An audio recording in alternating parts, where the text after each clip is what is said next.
Welcome to TTBoy TV. Thanks for tuning in. Today we're going to do something completely different. The subject, the topic is about police brutality, protest, and George Floyd and company. Yes. Our guest, thank you for coming. Let me introduce them. You might be familiar with them. I want you to know that they're educated and how educated they are. So ladies first, Samone, could you introduce yourself? Yes, I'm Samone Taylor. I've been in the porn industry for quite a few years. I've only done like about 40 scenes with like 6 different guys. Stopped maybe like almost 8 or 9 years ago. I have a master's degree in psychology and liberal studies. And I'm definitely here on TTBoy Television to talk about this discussion with Lexington Steele. So you have one master or 2 masters? 2 masters. 2 masters. Yes. So how many complete years of education do you have? Well, I started college in 2005, so on and off. I just graduated 2019. But I would have been done sooner if I wasn't having so much fun. But I think that I graduated when I was supposed to. So, congratulations on that. That's a lot of education. Lex, can you tell me? Well, with me, I have a Bachelor of Arts in American History with a concentration having been in African American Studies from Syracuse University, which is one of the preeminent Northeastern institutions in quite some time out of college, but I think life is always a course in education. So happy to be here, and certainly enough what's been happening has historic implications that I can address. And I have a double doctorate from a very famous university. All right. Probably the most famous university in the whole world. It's called the School of Hard Knocks. I knew you were going there. That's so funny. Right? And believe me, I'm taking a lot of beatings. Okay, today is May 31st, 2020. And we're downtown at the epicenter of all this action, pretty much. Besides Beverly Hills last night, this is the epicenter of the whole riot in Los Angeles, right down here. So the main 5 square miles of action for the last 4 days straight or 5 days straight. And we're here, we're in the nitty gritty, and we're going to get down to it. We're going to talk about this. And so this is a very touchy situation.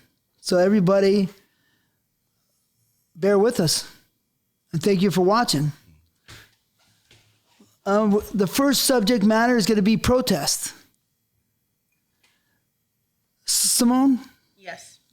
Can you tell me what effect a protest will have on the community now, today, and in the future? Well, I believe the protests, what effect they will have now is, since we have this COVID-19 stuff going on, nobody's working, everybody's out, a lot of people have a lot of time on their hands. I feel like this protest in particular is going to have more of an effect on how people react to police and how police react to people. I really truly believe that right now we are in a state of emergency, and this is definitely historical. But I do like the fact that no one in Los Angeles has been killed during these protests. They may have been injured or hurt or whatever the case may be, but nobody has been killed. There are a lot of peaceful protests going on. As far as the future, my generation, this is kind of like our first time being able to be involved in protests or actually seeing it as adults and stuff like that. So I feel like for the future, I can tell my niece or my future kids, hey, I was a part of this. This is what happened. And this possibly was the change later on. We just got to think about what's going on. A lot of people are vulnerable right now. A lot of people are not working. A lot of people are just in a bad space right now. So to me, I feel like this protest is holding a little bit more weight because of the times we are in.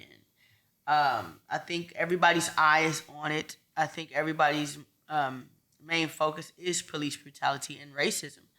I really think that right now, blacks, whites, Asians, Hispanics, everybody's coming together for the better. And I do feel like I'm going to see a change. I do feel like the world is definitely going to change from this point on.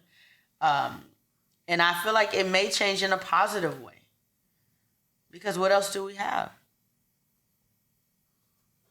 Okay. What about you? Lex, yeah.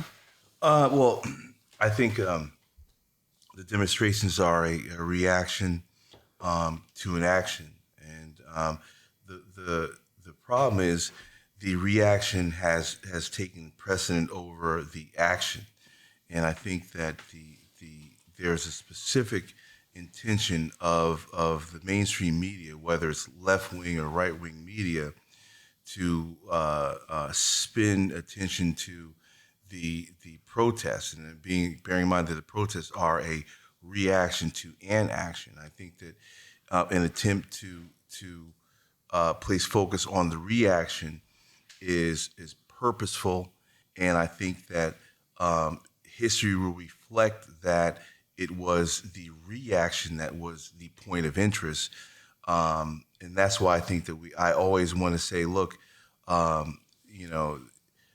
protest in the way we're seeing it today is a reaction to socioeconomic suppression, which breeds depression. And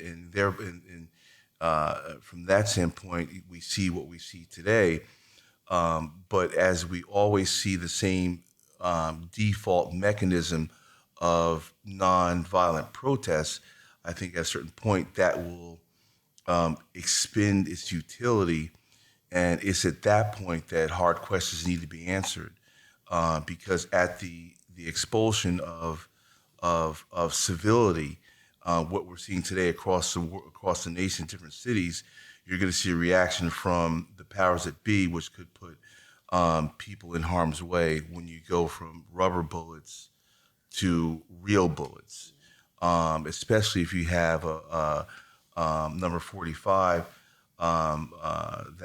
Donald Trump, if you will, who is espousing and albeit promoting the inclusion of that measure of violence, when he says when the looting starts, the shooting starts, and history has told us that is a statement that was initially uttered at a time when there would be wholesale violence towards nonviolent protesters, and we would have thought that some 40 years later we would have progressed past that, but evidently we have not.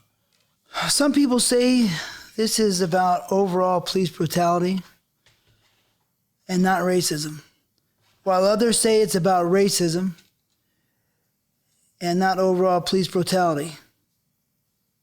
What are your takes on that?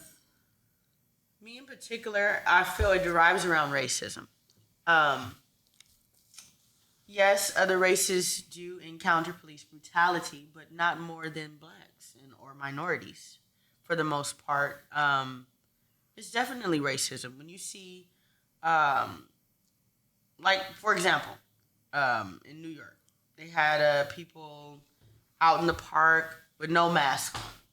But we have police officers going down the block seeing African Americans with masks on and still infiltrating them and harassing them. So it is racism. We got to definitely talk about how policing even started in the beginning when the badge said, I think it said runaway slave capture or something like that, if I'm not mistaken. It did say that. On what? On the badge, on badges, when they first started the whole policing situation. That's what it said on the badge. Yes, it did. Slave capture or something like that. I'll pull it up. But that's how it started. It started with bounty hunters hunting black people and lynching them and stuff like that. So it didn't come from a positive place in the beginning. But you're saying policing, but policing's been around forever. It has been around forever. But From a racism standpoint, what she's speaking about is the deputization of overseers who were deputized to become officers of the law, to in fact become, those that are set out to retrieve slaves. So if you have an overseer who's then deputized and then becomes an officer, then you see the transmogrification of overseer to a deputized individual who now has a badge, who his job is to hunt freed slaves. And then there you see obviously the racial aspect to policing. Now, obviously, policing has been around forever in various forms, but where regards the hunting of the African American in the United States of America, the rudiments are as she spoke of. Is this in the South, or is this all across the states? You were saying. Well, it's a product of the Jim Crow South, but it preempted the Jim Crow South. When you have the emancipation of African slaves, the immediate reaction of the general public was to create a group of people who were authorized to chase down and retrieve freed slaves. Those most often had been overseers, those who were left in position of managing slaves in the fields, perhaps. Those overseers were then given deputization, allowing them to wear a badge whereby they could operate under the authority of the municipality. And go nationwide, you're saying? Or whether it's regionally or locally, but they were able to transfer over state lines with that authority. But fairly close state lines, because I'm just wondering, how would a badge like this? Here's a badge. Yeah. How could this badge? Because I've heard little stories, because I like the Old West. This is some of the Old West times. How could this badge work if you're in Mississippi or Alabama? Right, you're part of this, that jurisdiction. This badge is not going to work in California, I don't think. But I wasn't there. But do you know anything about that? Right. No, this is from a long time ago. I'm basically talking about. No, but I'm saying the badge. You weren't there. I'm just wondering. Right. This is a long time ago. Would that badge work in California back then? I don't think so. It's just I always think the South. It has some terrible ideas. No, history has shown us that those that were given the rights to retrieve slaves were given the right to operate across state lines. So, Lex, your opinion on that? That question, want me to repeat it? Please reiterate, yeah. All right. Some people say this is about overall police brutality and not racism, while others say it's about racism and not overall police brutality. Well, I think that it's about police brutality, but the problem is when police brutality finds itself resting over one particular group of the community. Now, what I mean by that is this: if we saw the same actions by this officer, would we see those same things happen on a white person from our community, from the general American community? And I think not. And I also think that if one was to really concern themselves and say, hey, what if that was a white person whose neck was being rested upon? Would that have happened? Would that have transpired? And I think there's a collective answer which would say no, because it's almost unfathomable that a white person would be treated in the same way. And I think that is a major issue when we can't even conceptualize that happening to someone other than an ethnic person within the American community. I think that needs to be addressed. Why is it that we can see this happening again and again amongst or towards the African American community, but it's impossible to really think, oh my God, imagine if a black officer was doing that to a white officer. I think that's where it becomes a racial issue. And I think that we need to distinguish ourselves. There needs to be a distinction between racism and bigotry as well. Because if we look at the definitions of bigotry versus racism, one will find that racism is a very, very much more challenging stipulation to put upon someone, to call someone a racist. A racist dictates that you have a position of where you can inflict power upon the person that your bigotry is directed to. See, I can be a bigot, but if I can't affect that person's life, I'm only a bigot. I have a dislike for one, but I can't inflict my dislike upon you. The infliction of dislike, that's where it becomes racism. And I think that the officers, given their authority, are able to implement their bigotries on the people that they are charged with policing and/or safekeeping if they are supposed to do that. Here's another question. If kneeling wasn't the way to go, and now people are saying protesting and or rioting, looting isn't the way to go about it, then what is the alternative way to get justice? There will never be an alternative way to certain people. It's not about those people. It's about the injustice, and it's about the way that we're being treated as African Americans. You kneel, they have a problem with it. You protest, they have a problem with it. You protest peacefully, they have a problem with it. You loot, they have. Of course, that's going to be a problem. But it's nothing that we can do as African Americans to fight this. It starts with the people who are doing this. It starts with the white silence, with people not speaking up when they see these things or turning the other cheek. Yeah, we can all come together with protests. It seems like these things happen and then they dwindle off. We got to stop letting them dwindle off. We got to hold police responsible for their actions. We have to hold white people responsible for their silence. And we also have to hold African Americans responsible for them basically being a part of the movement. I see a lot of African Americans that are, of high status or celebrities. They're not giving out statements. They're not acting like they care. They're just turning the other cheek. But we have the youth that look up to them.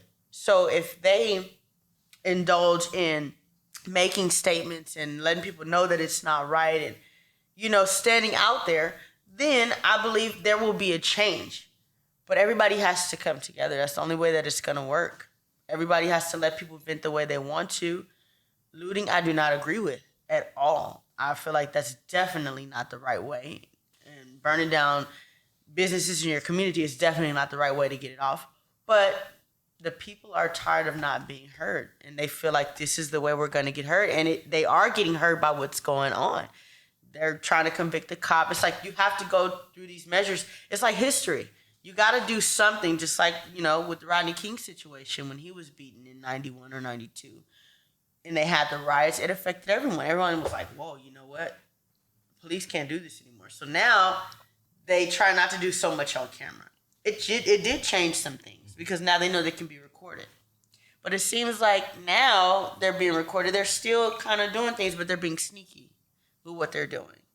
But I definitely feel that in order for there to be a change in the world, we all have to come together and be on the same exact page. Lex? Well, I'm not so much a proponent of Martin Luther King versus Malcolm X. Even if you go back as far as Marcus Garvey, who's practiced or purported separatism.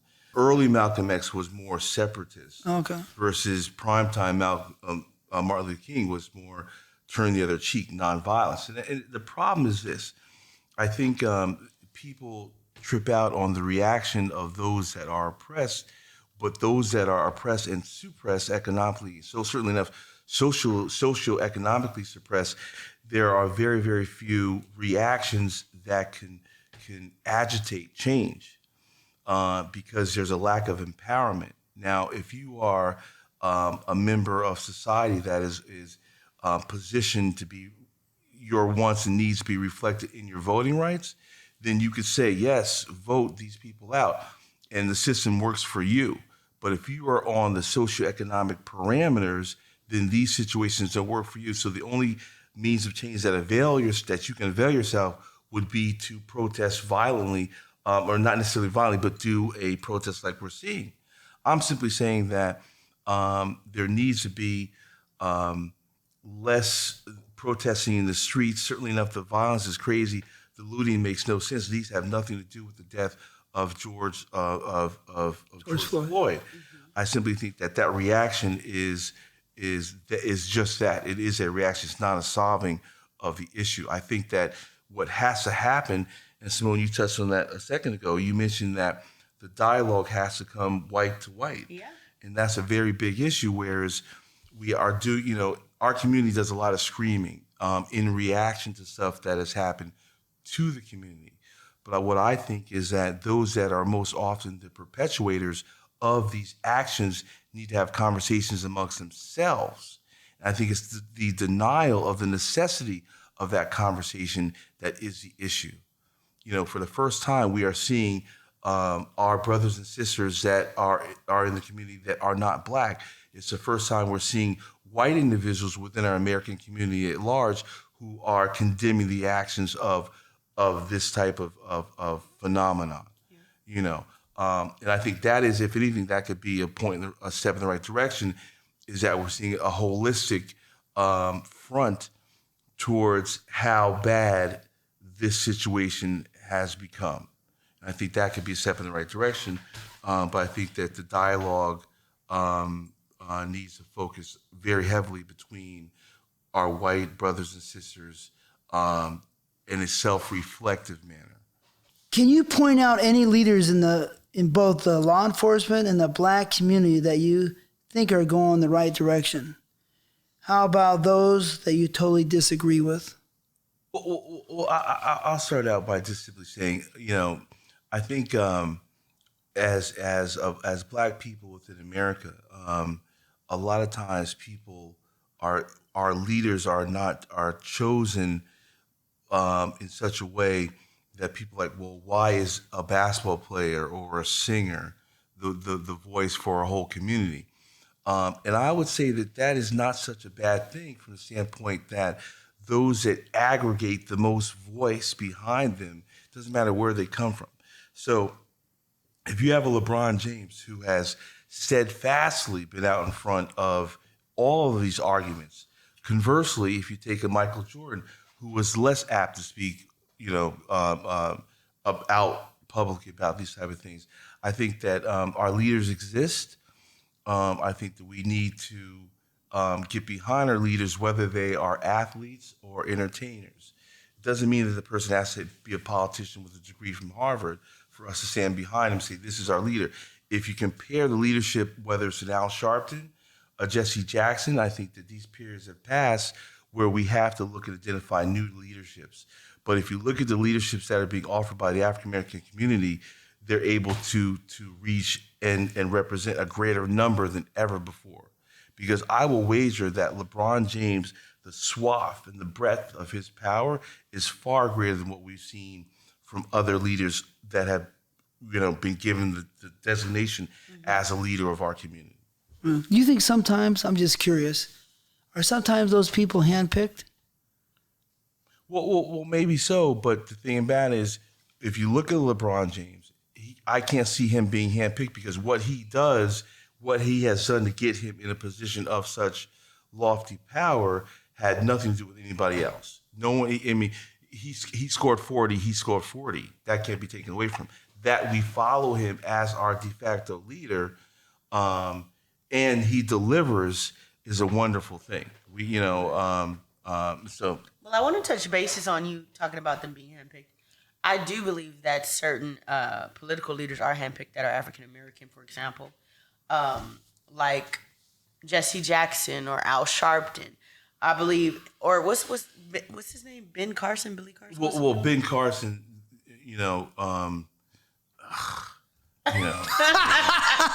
what a loser, man. Ooh. Even if you look at who's the Supreme Court justice, who's Clarence Thomas. Mm-hmm. You know what I'm saying? When outside communities identify those that are to be the leaders of the African American community, I think that's when there's a problem. I think when the communities at large are able to identify our own leadership, then that's a good thing. Now, in terms of leadership being picked and determined, can it be said that a Kamala was she picked? Was Obama picked? Of course. You know what I'm saying? I mean, does Kamala, what she's done as a state prosecutor in California, there's two ways to look at it. You know what I'm saying? She put a lot of brothers and sisters in jail. She definitely did. See what I'm saying? But on a national level, they want to put her as the next new black leader, when we in California know that she was putting brothers and sisters in jail on a first-time basis on weed. Yep. for weed. See what I'm saying? But outside of that, it's like, oh, Kamala Harris, you know what I'm saying? But we in California, like, we might know someone 6 degrees of separation she put away on a dime bag. That's Kamala. Yeah. Not for nothing. Yeah. Right. So, yeah, some are definitely handpicked. And, you know, they want to handpick people they can control, in a sense. People that are not going to stand up and be, you know, a voice for us. More so a voice for the agenda. You guys hear that? And that's the sirens going all day and night. They've been going for 4 days straight. It's a little insanity. It's a little bit, like you know, unraveling. You know what I mean? It's a little wild. But anyways, that's the way it is right now. So have you seen any celebrities or brand corporations that have stepped up to this protest in regards, you know, are they going to help?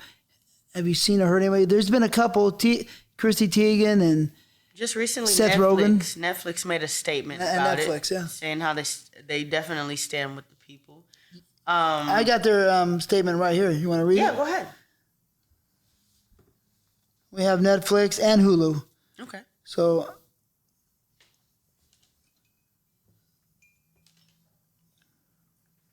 Hulu says, we support Black lives today and every day. You are seen, you are heard, and we are with you. We have Netflix. To be silent is to be complicit. Black Lives Matter. We have a platform and we have a duty to our Black members, employees, creators, and talent to speak up. So, okay. Those are about the only companies I know of that really Pretty much stuck their neck out there just to say something to give some sort of comfort to us. That's pretty much it. What about you? Well, now hasn't Trump made several tweets that have been taken down? Is that correct? Fact checked. So Twitter has this thing to where they can basically fact check what you're posting now, meaning it doesn't post. Mm-hmm. Or if it does post, it's going to say fact check, meaning do more research. This might not be the truth. Mm-hmm. Ever since he said something about drinking bleach will help with coronavirus. I mean, who would ever believe that? So, how do you feel about these officers' workload through these 16, 18-hour days, 4 or 5 days straight? You know, they're starting to it's got a wear and tear on them. I mean, how do you feel about that? They're definitely underpaid. Majority of them are not married. Back in the days they were, but, values are different now. So you have single men that are underpaid, don't have a college education. This is the only job they can possibly get to make them feel like a man, some of them. But you do have some of the cops that want to provide for their family, want to make a change in the community. But right now, I feel like it's definitely a brotherhood. And I want to speak on it because I dated someone in law enforcement. Whether you're Black, brown, Mexican, Asian, whatever, if you wear a badge, you're considered a brother. Even if you're a probation officer, you're considered one of their brothers. So I get it. I understand. That's your family. That's your brother. You guys have a job to do. But if you see something that is unjust and not right, step in. Say, hey, man, this is not good. But I watched the documentary, and it's kind of hard for them to do that. It's hard for your brother to say, hey, man, I don't think you should do this because you guys are supposed to be on the same team and move against the same beat of the same drum. So it's kind of hard to step in because you don't want to seem like you're not with what's going on, and then nobody will mess with you and nobody wants to be your friend or work with you, whatever.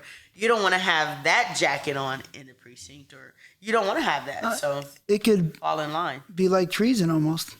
Yes. Could, I mean. Other cops will probably set you up. You never know.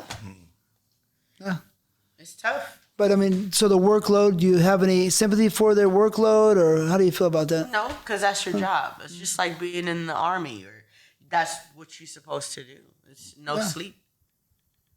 Lex? Well, I mean, if if you're being, as any job, if something's going down and it requires people to work extra hours, I think they need to work extra hours. Obviously they're putting themselves at a certain kind of risk that other professions are not putting themselves at risk. But like you said, I think if they signed up for this, then a longer day at the office is just that. It's just a longer day at the office.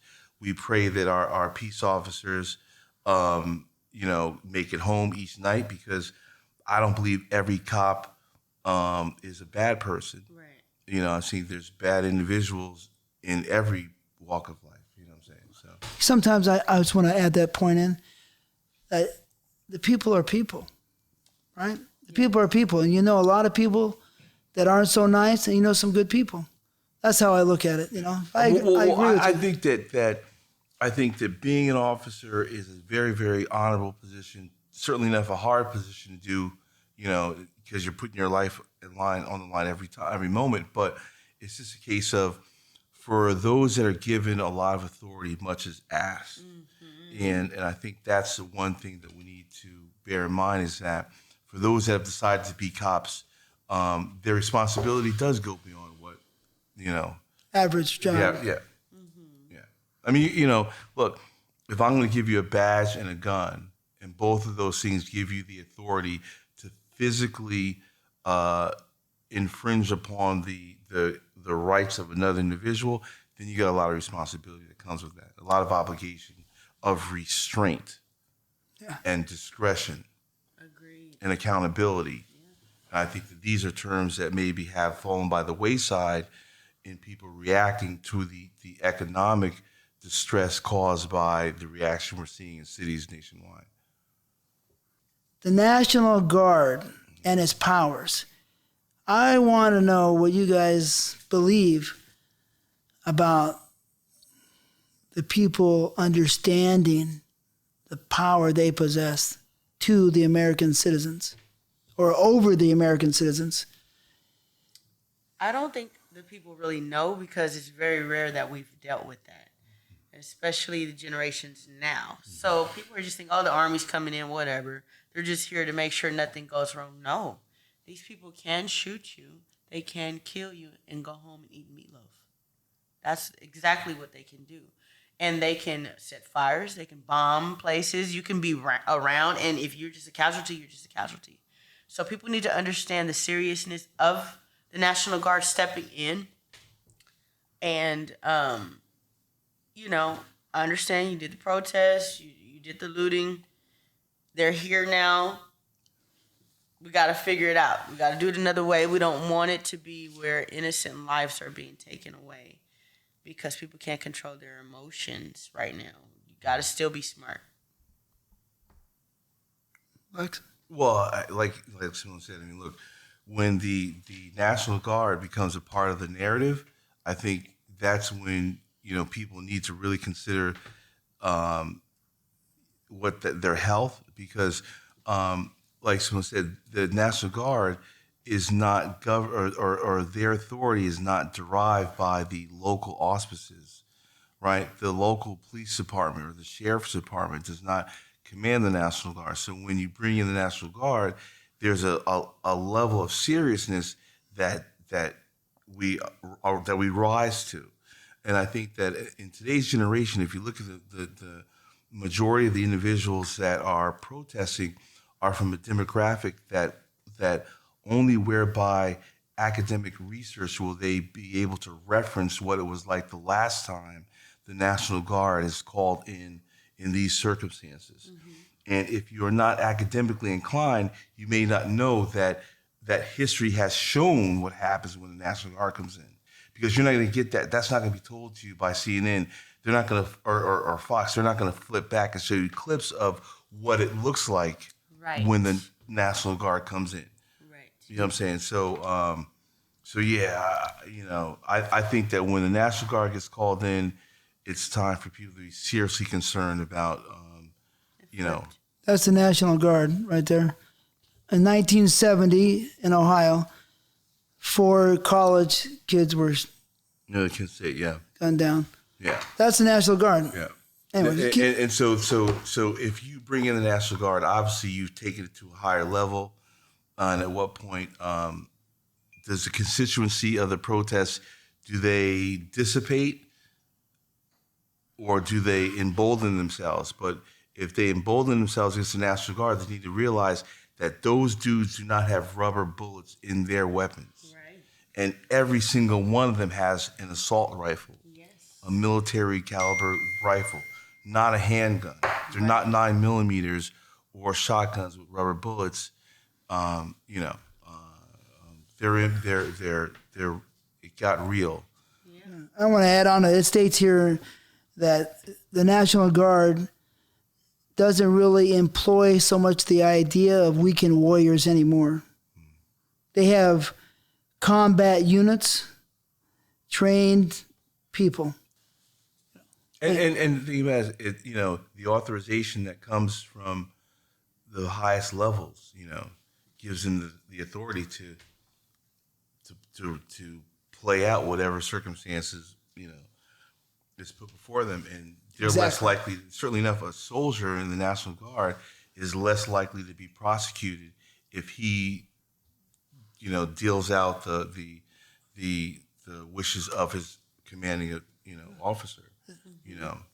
I don't think they'd be liable at all. Yeah. Versus a cop, you know, last night I was noticing how a lot of the officers had their names on the back of their riot gear, which really surprised me because you can literally hold these individuals, like, okay, Officer Anderson or Officer what have you, we see him, you know, and you can look that guy up. You know, I was surprised about that, you know, the fact that now there is, and is that progress that we can now identify, you know, and I don't know, is that a form of responsibility that now we can look at your last name on your, you know? I don't know. Yeah. I mean, maybe. Yeah. Because we've seen officers, whether it's putting black tape over their badge number or turning off their body cam. Yeah. These are things that allow officers to do things with unaccountability, but they shouldn't be able to turn off their body cams.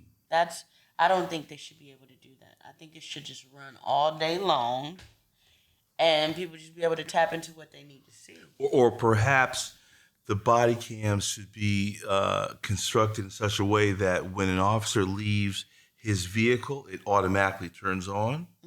While an officer is in his vehicle, obviously you have cameras that can capture what's happening inside the vehicle, but perhaps it autonomously activates when an officer leaves his vehicle.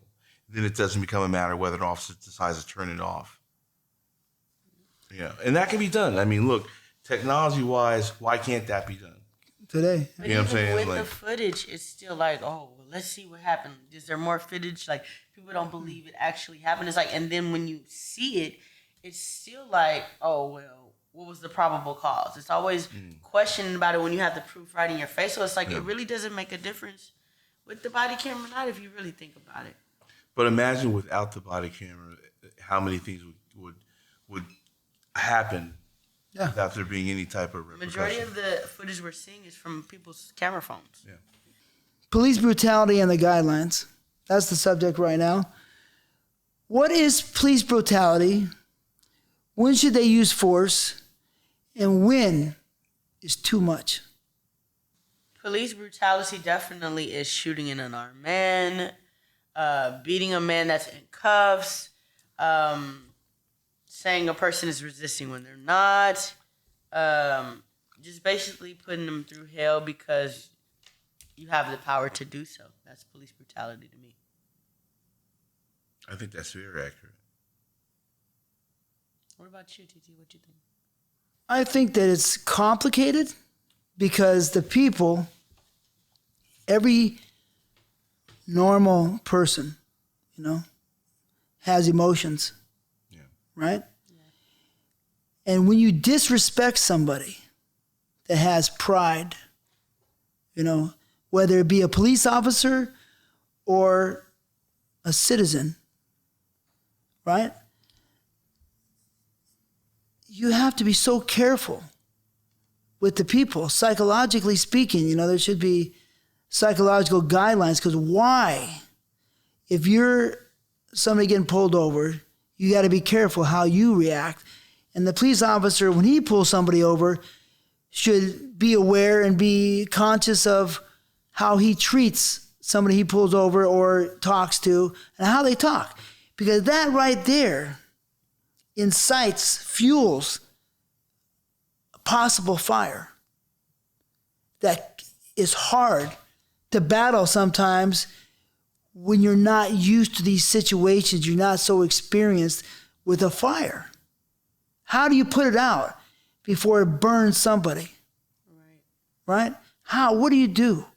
Because no one wants to be disrespected if you have pride. Even if you don't have pride, you still don't want to be spit on. So why can't the people understand this and work better on both sides, of course?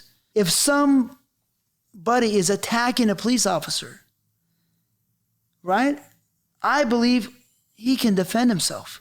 The police officer Yeah. or the citizen? The police officer, if a citizen is attacking a police officer, he should be able to defend himself. Right. That's what I see. But the problem is you have one group, which would be the officers who are armed and have badges giving them authority, versus a civilian body who in many cases may be unarmed, and so it's like there's an inequivalency that That's what I'm saying. I'm changes saying everything, I don't believe that it should be so unfair. Well, let me ask you this, and this is just kind of throwing things a left hook on things. Why is it that when where there's countries that where their police officers are unarmed, how is it that they operate with a lack of violence that we see here? Like whether it's if you look at Japan, for instance, where their police and even the United Kingdom, where their regular officers are unarmed. Like, why is it that wouldn't work in the United States, or can that work in the United States? Would that do away with police brutality, whether because that cop now is not holding a 9, see what I'm saying, or his electroshocking mechanism, and he might just have a baton? Well, one would pose that maybe it's easier for us to get guns. So you mean the community? Yes. Okay. Versus in the UK or Japan where it's hard to get the citizen to get a gun. Yes. Okay. We have a Second Amendment that allows us as citizens to arm ourselves. Yes. So with that being in place, you also have to think about, well, you know what? There are cops who encounter people with guns. Mm-hmm. There are cops that do get shot at. There are cops that have lost their lives. So I get it, but other countries, I don't think they have as many guns as civilians do here. I don't think so.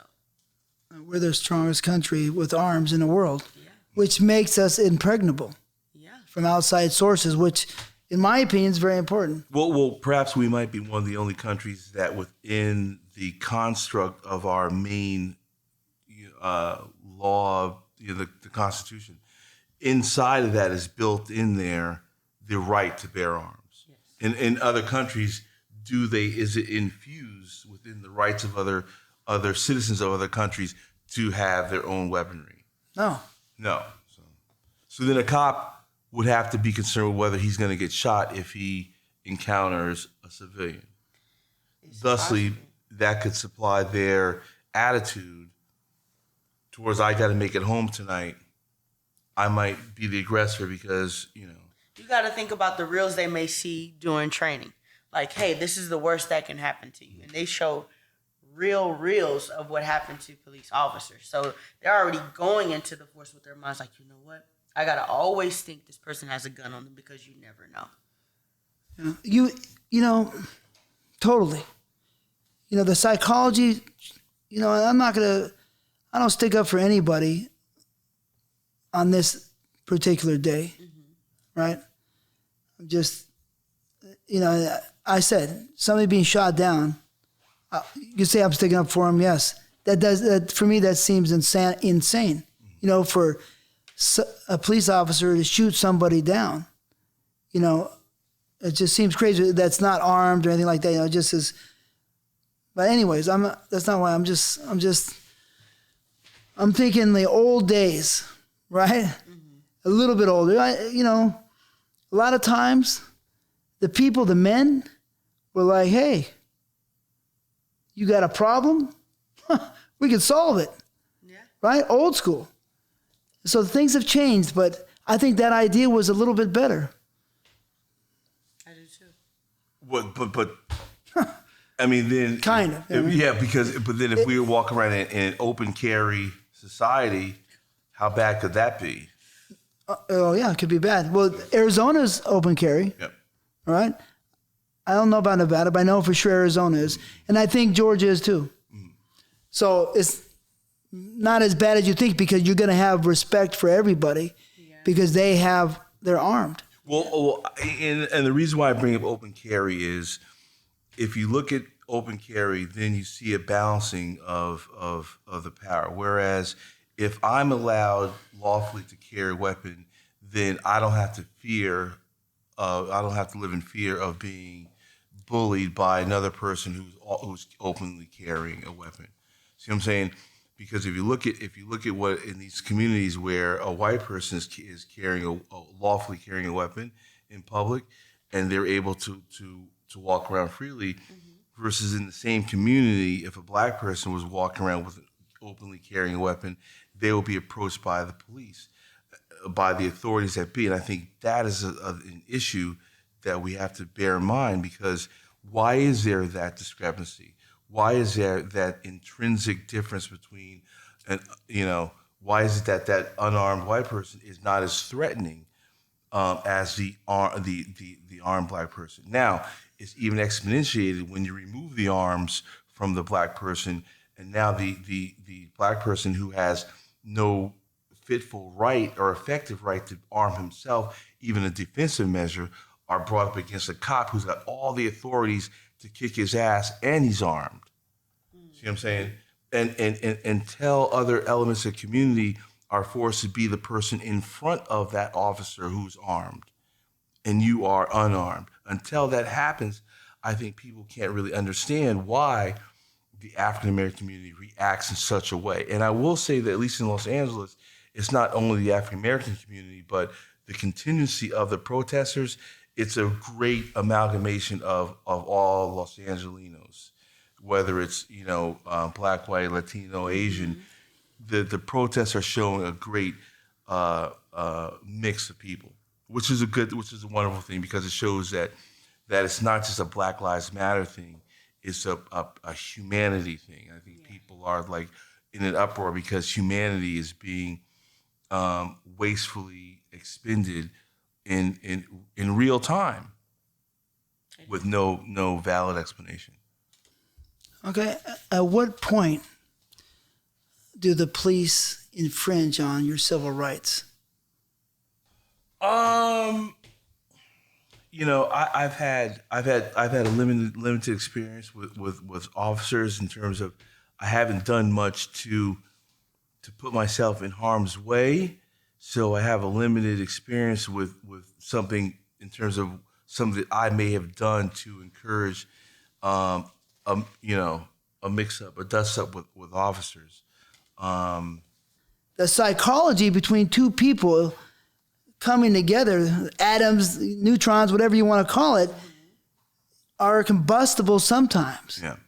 But if you know how to diffuse the situation, as some police do, and some citizens do, but sometimes, yes, it's racism. Sometimes it's the psychology of a lot of things, but sometimes it's just people come together and they make fights.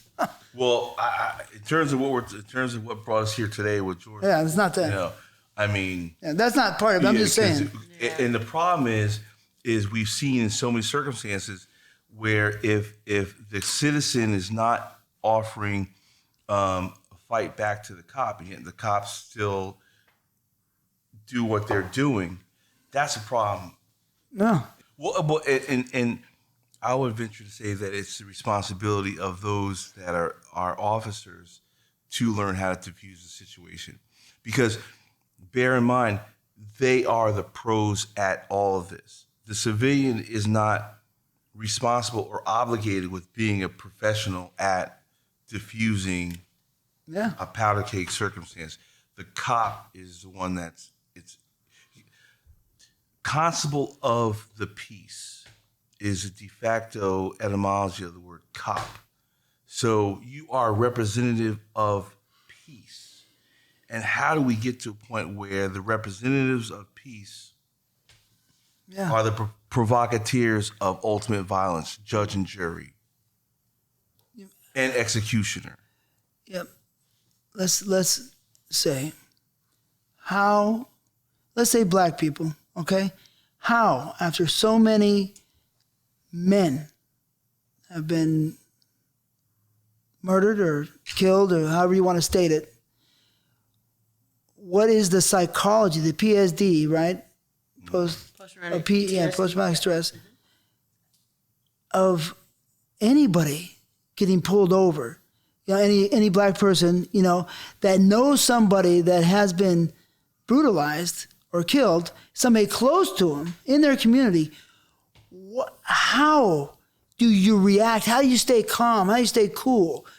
Because now you're scared. You're in fear. You got to be, you know, what do? Do you lash out? Do you diffuse it? That is, what do you think? It's nothing that you can possibly do. It depends on the area you're at. It depends on what type of day the officer is having. It just really depends. It's no measures you can take, but just to try to diffuse the situation. And that always doesn't work. So. Well, I've been in circumstances where, like, had I not been aware of the techniques to diffuse a police stop, might have got me a ticket or even worse. You know, but you know, and this is an outside illustration, but if anybody's familiar with the show Cops or even Live PD is a new one, if you look at the way civilians are handled by officers, there's a huge difference in how you can see how American citizens are being handled differently based on race. And I think that you know, it's very evident. As evident as it is, if anybody can say, as black people, we all know how we're shocked to our core how white people get away with shit with cops. It's shocking to see, like, a person hold a conversation with a cop smoking a cigarette and totally not acknowledging the authority that cop has been imbued upon that cop. Whereas I know my personal experience with cops, I'm like, I take the key out of the car, put it on top of the dash, engine's turned off, wheels are turned in, lights are turned on inside the car. See what I'm saying? Put the keys on top of the dashboard, and that's just so I can be comfortable, but the cop's not gonna, you know, ask me to get out of the car with his hand on his pistol. But that whole mind frame is thrown out the door when I'm with my white friends, some of my white friends in the same circumstance. I'm like, yo, do not say that to that cop. And they're like, what do you mean don't say that to the cop? He's just a cop. I'm like, wow, I'd like to have that feeling towards him as well. Yeah. Because to me, this is a motherfucker that at any moment could take me out and have my ass hemmed up against the back of the car. And it's baffling that the white community does not acknowledge the fact there's a huge difference. And it's spelled out prima facie. It's spelled out. It's evidence when their incursions with cops and how different it is with a black confrontation with cops. And I think that type of dichotomy is intrinsic in American society, and that's the problem. It's like, you know, you're policing one society. Well, look, there's a part of American society that are policed by officers, and there's an element of society that are protected and served. protection and serving of society is not implicit to 100% of American culture. And we see that played out on something at like even cops or live PD. Or George Floyd. Yeah. See what I'm saying? Yeah. Yeah. I mean, like, what was George Floyd supposed to? Were people in the public supposed to attack the officers to get him off of Floyd? What would that lead to? You know what I'm saying? He probably would still be alive. He might still been alive, but how many people might have been shot? See what I'm saying? How many of those officers were very, very willing to increase the level of violence at that circumstance when the public was only asking to upgrade the level of peace? And they were willing to upgrade the level of violence at a moment's notice. That's an issue. That's a problem. So, do you think the average policeman knows or understands the effects it might have on that person's family and community? Like, do you think they understand, like a family, for instance, my girlfriend's family, they killed her brother. And the police, one particular policeman killed her brother for unjustly. That's factually. And the family is now forever broke. So do you think the police understand the repercussions and pain they might cause? I think so. But, you know, I don't think that a person loses their ability to, their connection to consciousness in a moment of you know, of beef, if you will. I just think that when there is beef, there's a lot of whether it's adrenaline, a lot of suspension of logic takes place, and in those moments we refrain to a most essential part of our humanity, and that's self-preservation. So now, if you're an officer with a gun and a badge, your position of power allows you to be a little bit more forward with your self-preservation. I think when that happens, it's not that the officers suspend their ability to be aware of what is right or wrong. I think that the self-preservation aspects take over. And they take over upon an individual who is armed and authorized. And being armed plus authorization is something that the civilian is not afforded. We might be armed, but we have no authority to fight back. See what I'm saying? We have very little authority to effectively self-arm. You see what I'm saying? Self-protect through being, you know, carrying a weapon. So what are we left with? We're left with our most essential emotions. And in that moment, when two people are operating on their most essential rudimentary emotions, and one of them is authorized and weaponized, see what I'm saying? There's no equivocation of between the two people. All right, so we know, Lex, because you just told us that with your great vocabulary skills, you've defused once or twice a ticket or whatever. Well, other things too, but yeah. Other things. Yeah. But Lex's demeanor is very, very mellow, right? Very approachable. Well, communication is a skill that can be honed and developed. So you worked on it. Yeah. So we're learning here. Is it possible that there should be much stronger communication skills implemented into the police training? Is that what I think so. would think? Yeah. I do too, but it's like you have all of these people already hired. So what do? Retrain them? Retrain them. But what I'm saying is that this is a situation where intelligence is important and pride sometimes gets in the way. Pride makes you blind sometimes, right?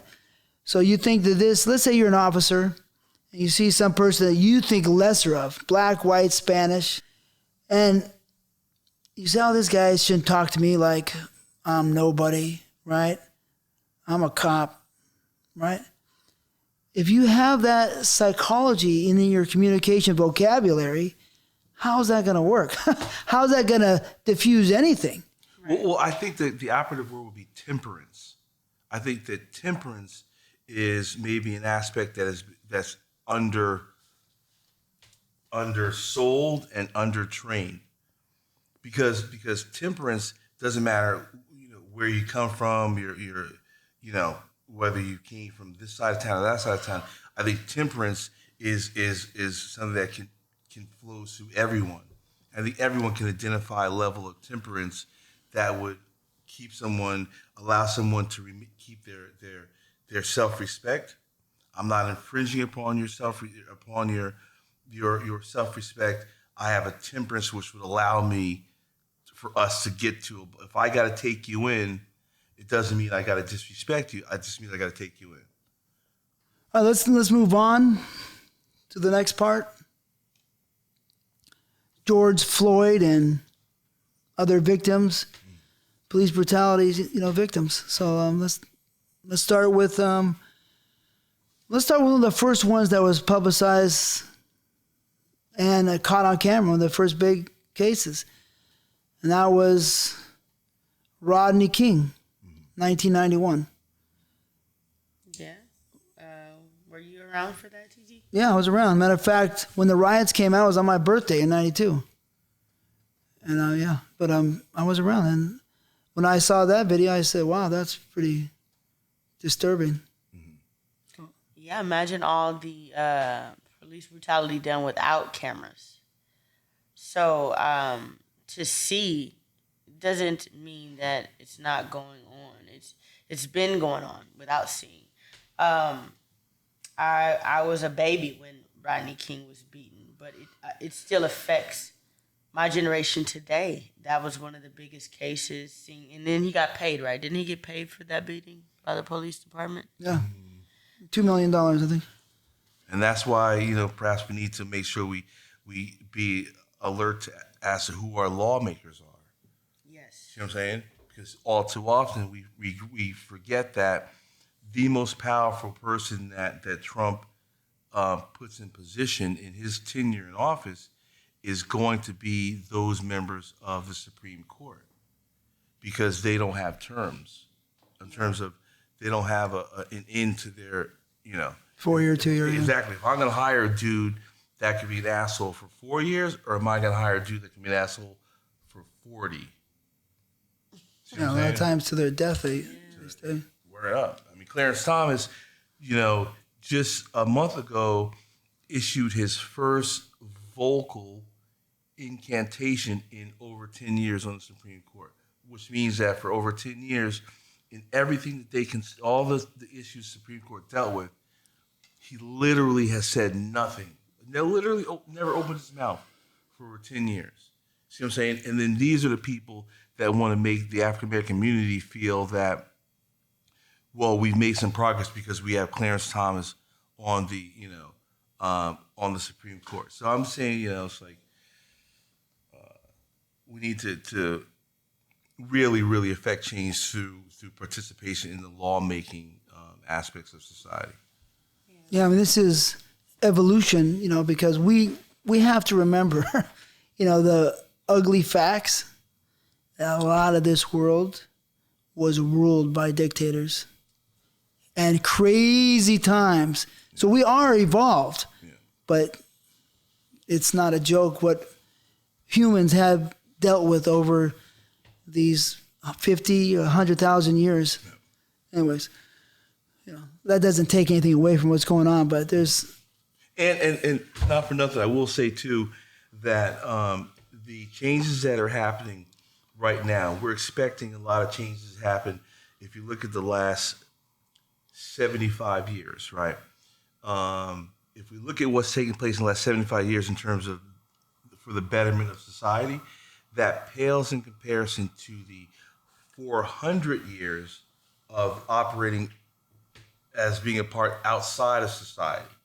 So what I think is we want change to happen rapidly, but the problem is we forget that the little change we're doing right now is faced against several centuries of it being fucked up. So it's like, man, like, it's not going to happen overnight.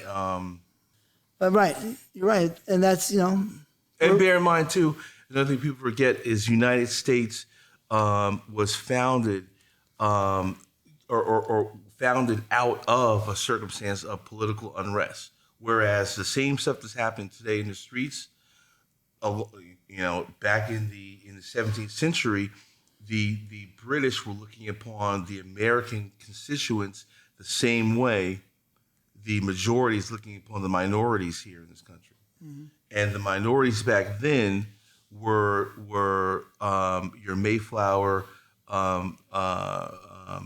residual citizens that were rebelling against an oppressive British, government. And the thing that's happening here is we're seeing the same exact things, but society is not affording the same measure of importance. But it's the same shit. The rioting in the streets. The Boston Tea Party wasn't a tea party. The Boston Tea Party was a massive looting, okay, of taxable goods that belonged to a British corporation. See what I'm saying? So what led to America, wrestling away its independence, was born out of the same things we're seeing today. So perhaps it takes what we're seeing today to make a change of magnitude. Well, that's a good point. Yeah. And imagine the stuff that's not written down, right? Yeah. You want to be amazing. We take a trip in a time machine, boy, we're going to see a lot of eye-opening incidents. But let's talk about George. And how did the police and George get entangled? Yeah, that was because most of the media takes up, he's already on the ground. So what happened before? Mm-hmm. Right. So no statement has been issued as far as what happened before the altercation, but there is video footage showing several police officers beating him up in the back seat of the police truck. So he was already getting abused and beat up before he was on the ground with a knee in his neck. So another thing is this is what is to be said, allegedly, that the two cops who arrested him in the first place, that put him in cuffs, were not the cops that were around or one of the cops that had his knee in his neck. It was a different set of cops. So there's a lot of people speculating that he was beat up by other cops, then given to the other cops, and was maybe some sort of agenda. But there is no evidence or any statements made as to what transpired first. However, there is evidence that he worked with the officer at the same restaurant/bar before. So hold on, which officer? Chauvin, the officer. Yes. Mm-hmm. So there's a restaurant/bar that the officer did off-duty work at for about 17 years. And supposedly, well, no, not supposedly, it was true, the owner said it, that George Floyd worked there as well for like 1 to 2 years. And he was also hired as one of the bouncers for the restaurant/club. So the lady, I believe her name was Maria or something like that, she said she would hire about 17 guys a night. So it was a lot of different people working. She would hire, it wouldn't be the same guys every night. So it is said that maybe they worked with each other. It didn't come across each other. It didn't know each other. But you got to think about when you're working with somebody. You got to cross paths. You guys may go to the men's restroom. You may see each other. You got on the same type of uniform. It was very odd to me that they worked at the same place and that this happened. But there is no proof that they actually knew each other. But it's still kind of interesting that they worked at the same place and the person you work with is the person that took your life away from you. However, We're still waiting on that statement. You got to think somebody that the officer is in custody, but the news, they're so fixated on the riots and people breaking and burning things instead of why did this happen? How did this happen? How did these officers sit back and let this happen? They're not focused on that. And I believe that the protesting and the rioting is taken away from the actual justice that needs to be served, but people are tired. So I guess we just have to wait for that answer about why it actually went down in the first place. Like? I mean, what I've seen, and I have heard this the story about the fact that they worked at the same Yes. off duty. But what I would just say that two things. First, the incident was, they say, close to 9 minutes, and the final 2 minutes and 53 seconds of this interaction, when Floyd was no longer communicating and begging for his life, that's almost 3 minutes where the guy stayed kneeling on his neck. Yeah. Number one. Number two, there was an officer that was a couple feet away that really essentially is just as guilty as the offending officer. So I just hope that there's the same energy placed towards justice as they're placing towards stopping the reaction. Yeah. Because it seems like everybody's concerned with the reaction, but they are not concerned anymore so much with the action. And until the action is dealt with, there's going to be subsequent reactions. Because, like I said earlier, the only option for those that are socially and economically depressed and are suppressed and thereby depressed is something like a social injustice, an exercise in social injustice. That's the only reaction. Yeah. You know what I'm saying? We're not going to go out and shoot cops, but there's going to be a confrontation that could lead to cops being shot. And the only way to avoid that is to avoid the action, the originating action. I think the media and the powers that be want to blame the people that are protesting as if they were the reason we're out here this afternoon. The reason we're out here this afternoon is not for the protests. It's because a police officer exercised his brutality on an unarmed person. And I don't know why Floyd had this incursion with cops. You know what I'm saying? There was some talk of bad checks being written or bad checks being passed. Some say it was a fake $20 bill. I don't know. But how do you go from a nonviolent crime to a violent end? Right. He could have just been arrested and processed like everyone else. It's almost like with the original I Can't Breathe. Mike Brown? Mike Brown. Selling loose cigarettes, Lucy's, and he ends up dying. I mean, come on. Eric Garner. Eric Garner was like, yes. Okay. Eric Garner is what? I think Eric Garner was the one selling the CDs. No, but Mike Brown was once. I Can't Breathe was Mike Brown, right? No, that was Eric Garner. That was Eric Well, Garner. Mike Brown was a young guy that was shot down in the street in the residential area. Okay, Right. so Eric Garner Garner was I Can't Breathe. Yeah. Okay, so Eric Garner was selling something is nonviolent, is selling loose cigarettes out in front of a store that sold cigarettes by the pack. Yes. So something that was normal in New York, like buying a Lucy instead of buying a full pack, that's normal. Was there an element of normalcy in the incursion between Floyd and the cop? Is it normal for a cop to be called to a situation to be dealt with something? Yes. Is it normal for that end game to have occurred? No. The normalcy ended with just the incursion of him and the cop. Everything after that was outside of normalcy. Mike Brown was 18 years old when they killed him. But he had been to a little fast gas, one of those AM PM type. I remember seeing the special, and it really, there was no reason, it seems, for them to do anything to him. It seems really strange. Yeah. Anyway. Yeah. No, that's a real strange. There was the two documentaries that I remember that I've seen is the one with Mike Brown and Fruitvale. Remember Fruitvale?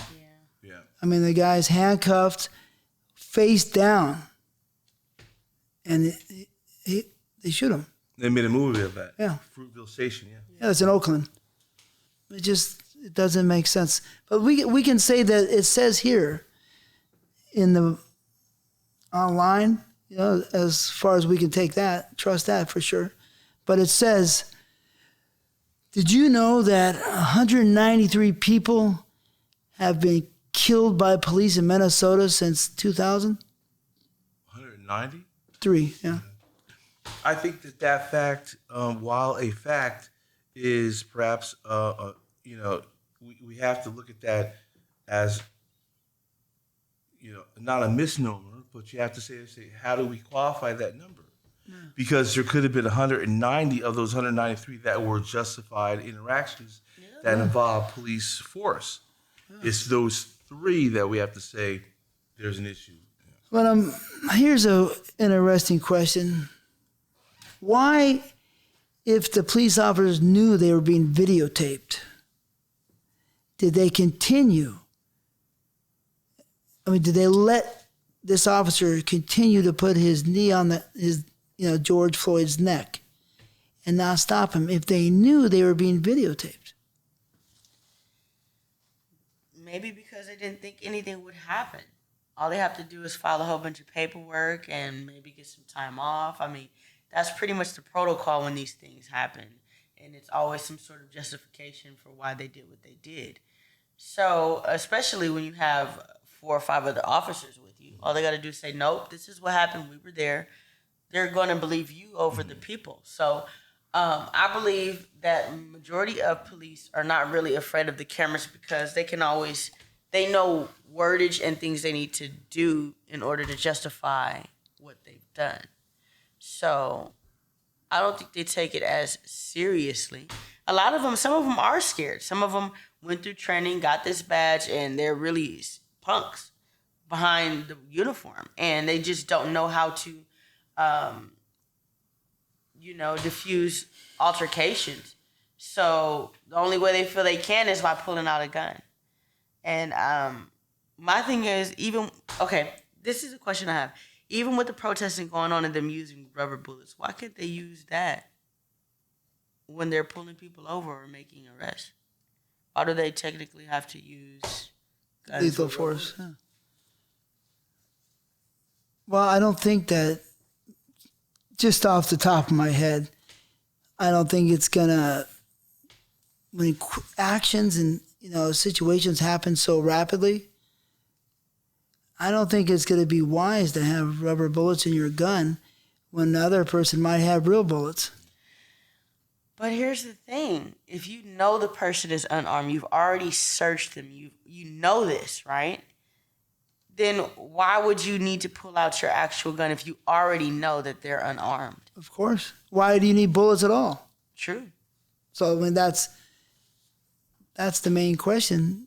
With a lot of these deaths. I would never say that an officer should be put in a situation where he could be faced with someone that outguns him. Like, say, True. like if he's about to arrest someone who's shooting at him, he needs to have equally suppressing, fight to defend himself. But wait, certain officers know when to use their taser and when to use their gun. Right. So what is the difference? The training. Yeah. This is the training, the communication. Well, and also, in as we see out there, when there is encounters where people are shooting back and forth, rarely do the bad guys have rubber bullets. It's usually only the cops that are. Rarely, I never heard it. They have. Yeah, but right now we're talking about everything that happened in instance of people getting killed that have been unarmed. That's what we're talking. And I just feel like, for example, George Floyd, they knew he didn't have a weapon. Right. And he was already handcuffed. They knew he didn't have a weapon. He was handcuffed. Philando Castile, he had a license to carry a firearm. But the police pulled him over and said, hey, I want to see your license registration. He said, okay, I'm going to reach for it, but I'm letting you know I do have a firearm, but I do have a license to carry. So the police officer was like, well, don't reach. And then he just shot and killed him in front of his life partner and her 4-year-old daughter. So it's like, where do we draw the line? If you're trained to use your gun, why are you afraid of a civilian carrying a firearm? If you know what to do, you're trained, use your gun. If you see someone pull out a gun, you're gonna know how to use your gun faster than this person, correct? Right. So I'm not really understanding the force that they're using with the weapons. Restrain them like you've been trained, or you can use a taser. You got to remember that when there's beef, a lot of stuff goes out the window. When there's beef, right? And at a traffic stop. Well, in any circumstance where there's confrontation, we revert to our most essential motivations, and that is to protect ourselves and make it home tonight. So, if there's beef with a cop, they need to learn restraint and temperance, because they're the ones whose actions could take it above board. See what I'm saying? True. So it's like that's why I put it all on the cops, because if they're confronted with a person who's got a weapon, it's still, you are the professional at this. Yeah. See what I'm saying? So I don't think that the cops should get a pass just because shit gets heated. I think when shit gets heated, that's when their professionalism is expected, and we should anticipate professionalism from these dudes. They'll argue that they need to make it home tonight. See what I'm saying? And I get that too. Yeah, I get that. Or they feared for their life. Which is I really find that fear for one's life is bullshit, because you know what I'm saying, when they go with that route, because you would think, look, if you want to become a cop, you need to know that this necessitates an amount of it's like joining the Army or National Guard. Word up. I mean, you're saying, like, you need to know that you're going to be placed in harm's way. Yep. Yeah, that you can't really, and don't be surprised when you're placed in harm's way. Yeah. It's like, dude, what'd you know? Yeah, one idea you would say, if you're going to be on the battlefield, you have to have the right mentality. You have to have the mentality to understand things quick and fast and make the right decision. So that would be training, in my opinion. But then is there a problem when that same officer feels that the community is his battleground? Yeah. He wakes up in the morning saying, hey, I'm going to war. And it's like, dude, no, you know what? The worst thing that may happen today is you have to take a cat out of the tree. And you want to fucking put on a bulletproof vest, It's crazy. But I'm not a cop, so I don't know what they, Yeah. I mean, yeah. They go through things too, but it's just, we're looking at trying to, do the scale and see what outweighs what, and it's not matching up. Mm-hmm. Is there anything else you would like to add to any of this? Oh.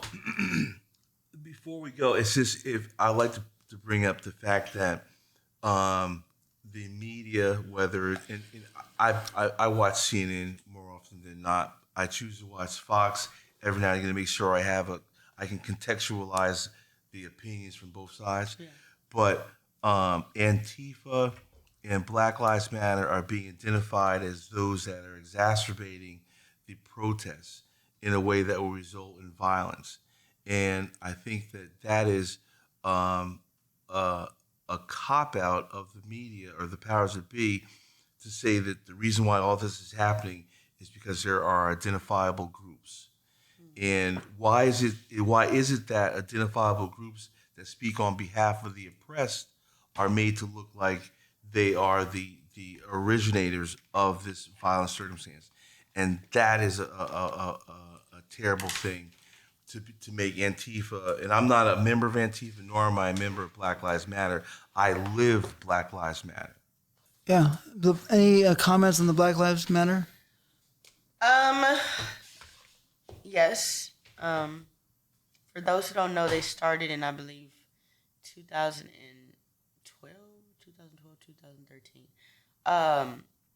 Basically,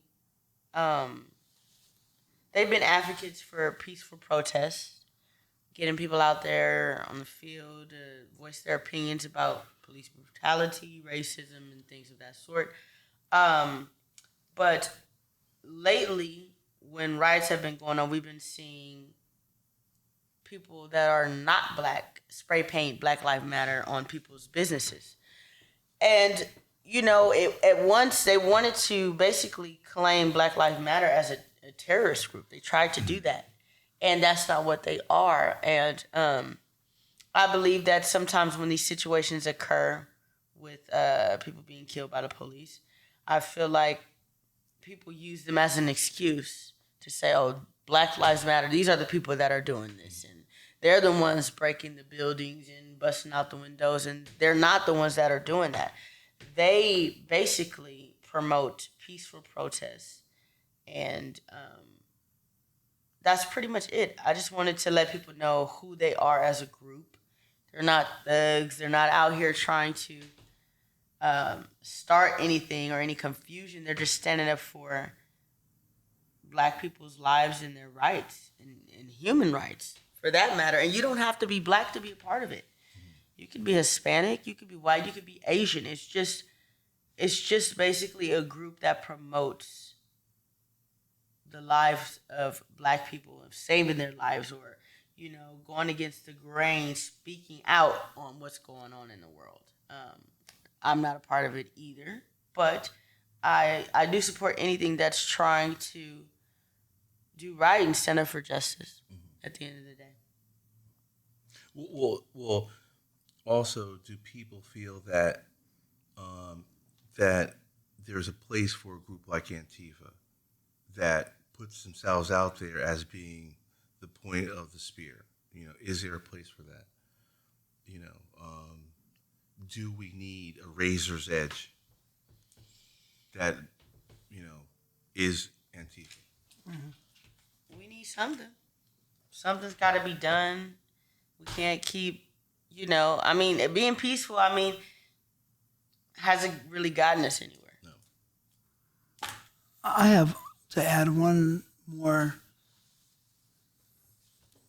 question, statement. I want to hear what you guys think. Let's say this protest and the riots and the looting keep moving forward, right? They grow, keep growing. Martial law happens. Transportation of foods and merchandise might stop. What will happen then when there's no food? You can't loot a place that hasn't anything. So, people are going to go crazy. And it's just not going to be African Americans. It's going to be everybody as a human race.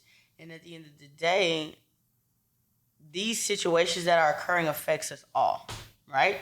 So if martial law comes in because of what's going on with people protesting against police brutality and all this other stuff, it affects white people too. It affects rich people too. It affects poor people. It doesn't matter your race, creed, gender, how much money you have. We will all be affected by it. So if that was to occur, I hope it doesn't.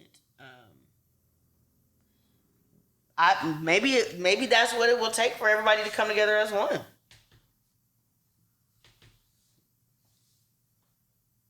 Well, I think what's happening is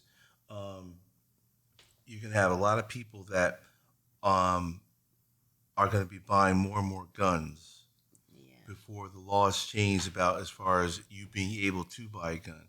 So I think a lot of people are going to arm themselves in preparation for there being a circumstance where you may have to fight for a loaf of bread. We've already seen even something as rudimentary as Black Friday, when people are fighting over lines in front of a Best Buy to buy a 32-inch TV.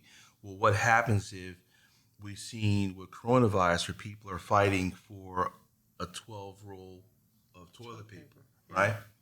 And in this situation, if martial law is indeed mandated on a longer term basis, will you see people having to fight to go buy water or buy adequate food if the curfews are 8 p.m.